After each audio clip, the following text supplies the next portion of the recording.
Don't you know who you are? Here at 154 CM, we're trying some stainless. You are more than the choices that you've made. You are more than the sum of your past mistakes. You are more than the problems you create. You've been remade. I've made videos like these before in the past, and depending on which, I guess you would say, camp is responding, it can either be very positive or very negative. For those people who perhaps, like maybe atheists and stuff, who don't really like religion, or who have had bad encounters with people who are religious, I'm hoping that these videos do kind of change that, or at least allow some open communication. It's nice to debate with you guys, to kind of start to, like I said, maybe tackle these issues. Maybe there's a misrepresentation, or maybe you have like a misinterpretation of what being a Christian, or what a good Christian should be. This very simple concept that there are bad people that are Christians, and there are bad people that are just bad people. Just because they're Christian doesn't mean they're any different. They're still people. No one's perfect. You can't put an entire faith and principles on a person. It's up to that person that you met to uphold those laws or those guidelines set by the Bible, and that's kind of what I'm going to talk about today. I feel that the subject of Christianity or faith, and what I'm going to talk about today, it definitely provides a sort of like, you got to look at yourself, and it's a cultural, social thing that I think everyone should be concerned about, and it goes back to those people who maybe said they were Christian but didn't act that way. Because I actually had this debate with people at my church. It's the debate of saying subjective morality or objective morality. Like when you go to college and you wish your professor was objective, you're like, hey, you know what, just grade my tests, and that just be it. Whatever I got right or wrong, that's my score. But that's not true. And you go to college and very quickly you realize your professors are subjective. They're people. You get on their bad side, you get on their good side, they like you, they don't. It just starts to go downhill, right? It's like a whole social game. And most of life is that. It's relationships with people. So it's always subjective. Most of the time, you can debate. And that's a challenge, because then you have people with different opinions. They're coming from a different subjective point of view. When you don't have objective morals, meaning like here in the Bible, it tells you, everyone knows the Ten Commandments, right? But let's say, for example, let's go towards killing. And this is where it gets kind of scary. To a Christian, it's black and white. You're not supposed to kill. It doesn't say you can't kick their butt. It just says you just can't kill them, okay? But the point is, now let's say I'm talking to someone who doesn't believe in that objective rule, okay?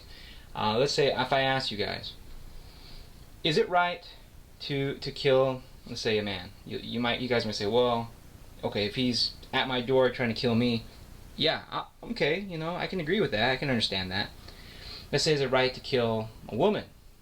And you might say, well, if she's trying to kill you or something, right? She's chasing around the house with a knife. Okay, I can understand that. Is it right to kill a child? And you might say, well, no. But I was like, what if the child has a machine gun? You're in a third world country and he's shooting at you. I say, well, then, yeah, I could maybe understand that too, okay? Is it right to kill maybe then a little girl, and you would say, well, what I mean? It's just getting a little more tough. Like, well, what was the girl doing? What was the situation? But the thing is, it can keep going down from there. I mean, let's just say, like, you imagine the worst case scenarios, and you guys can go through your own head.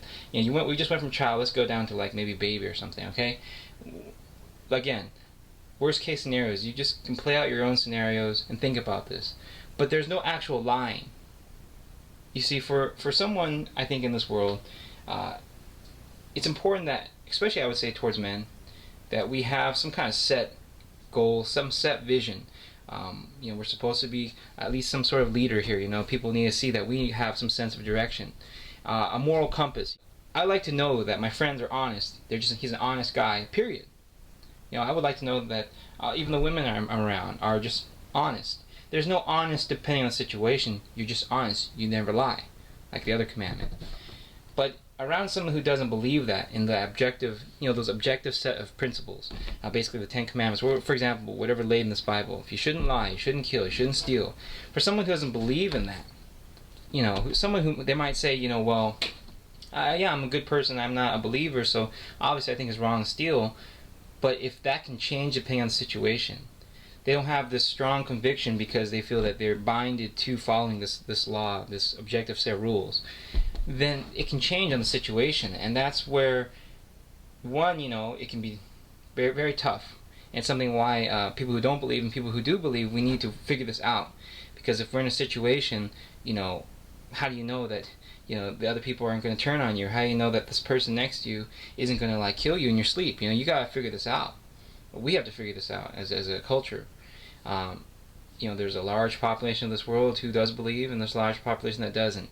For us as individuals, for you, whether you believe or not, is just, if we start to look at that, who are you really? That's the best question. Are you just someone that always reacts to the world, always depending on the situation and how it's going, good or bad, a circumstance? Are you a person of circumstance? Or are you a person who's actually, figured out who you are, what you want to be, and you stick to that? And also whether or not being a person of circumstance, does that lead you down a good life? If you're always constantly reacting to the things that the world does or throws at you, where will you end up? How will that life turn out? Versus someone who sticks to their guns, sticks to their principles that they know are right, and just follows through. I'll wrap this up by explaining what happened to me. I don't eat pork. If you guys don't know, I gave up pork. My family used to make a lot of my favorite dishes were pork, and also then I used to eat shellfish, and I don't anymore. I actually gave up sushi too. When I was in Japan, there's a lot of horse meat. Can't eat horse meat. The point is, I follow the dietary laws of the Old Testament. So I follow Mosaic law. Someone had asked me at one of the church groups, just get together. They had a little dinner. Everyone's hanging out, and they had asked me. They said, "Well, what would you do if you were starving and there was pork? You wouldn't eat it." And they said yes, and I told them no. And I was like, and that's the fine line. That's what differentiates a believer or not. Because if I say, well, okay, if I'm starving, I'm just going to throw out the rules, then I'm not really a Christian at all. Actually, I'm being subjective. There's no difference. So I told them, no, of course I can't. It's a rule. There's no testing, or I'm not selling out my beliefs.